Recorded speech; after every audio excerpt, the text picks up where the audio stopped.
Bon, Bismillahirrahmanirrahim. Salam alaikum, chers collègues. Bonjour, mes chers collègues. Bonjour, madame l'inspectrice. Merci, madame Khalifa, de nous avoir réunis encore une fois, une nouvelle fois.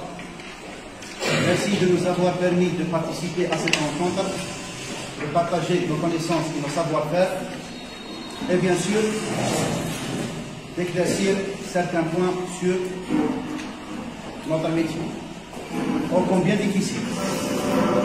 Ces rencontres très enrichissantes sont l'occasion d'échanger des idées, des points de vue dans le cadre ou bien dans le domaine de l'enseignement, de l'éducation.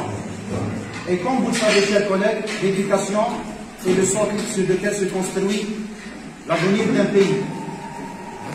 Avant de rentrer dans le vif du sujet, j'ai quelque chose à vous dire à propos de notre thème du jour, à savoir l'évaluation des acquis scolaires. Il n'est pas surprenant de constater que ces dernières années, l'école algérienne est en train de connaître des changements assez conséquents, très importants. Et bien sûr, nous, en tant qu'enseignants de français, en tant qu'enseignants de langue étrangère, on va être obligés, on va être obligés de les suivre, de gérer ces changements. Et je pense très fortement qu'il vaut mieux que nous en soyons conscients de ces changements. Il faut comprendre cela. Ça, c'est la première chose. Si je dis par exemple compétence, compétence c'est assez récent, ce terme, ce concept. Parce que le recours aux compétences dans les contenus d'enseignement, je peux dire le recours aux compétences dans les contenus d'enseignement est bien sûr rédigé en termes de connaissances. Avant, on avait ça. Donc les compétences étaient, ou bien les contenus d'enseignement étaient rédigés en termes de connaissances, structurés autour des connaissances. Mais à l'heure actuelle, maintenant, les contenus d'enseignement sont rédigés en termes de compétences. Mais attention, quand je dis compétences, il n'est pas question de dire que les compétences, ou bien mettre les compétences en premier plan, c'est-à-dire nier l'existence de connaissances. Non, c'est une inversion de plan. C'est une question de priorité.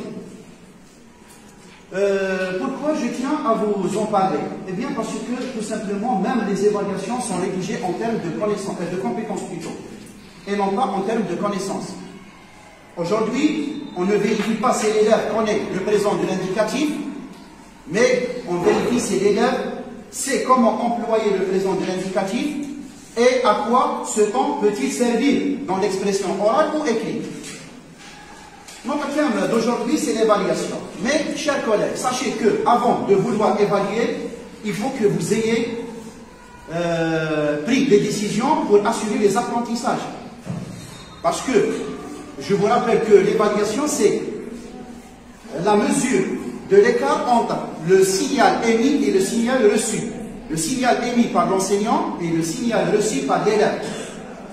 Et bien sûr, il faut que vous ayez émis le signal. C'est ça le plus important. Donc, si vous voulez évaluer des compétences, il faut que vous ayez pris des décisions pour assurer les apprentissages. Ça, c'est en premier lieu. Comme je disais tout à l'heure plutôt, on a l'immense joie, moi et ma collègue Madame Sekina, d'aborder avec vous un sujet très important qui est l'évaluation des acquis scolaires. Je vais laisser dans un premier temps Madame Sekina, bien sûr, d'aborder ce sujet, ou bien je peux dire introduire cela. Je vous en prie, madame.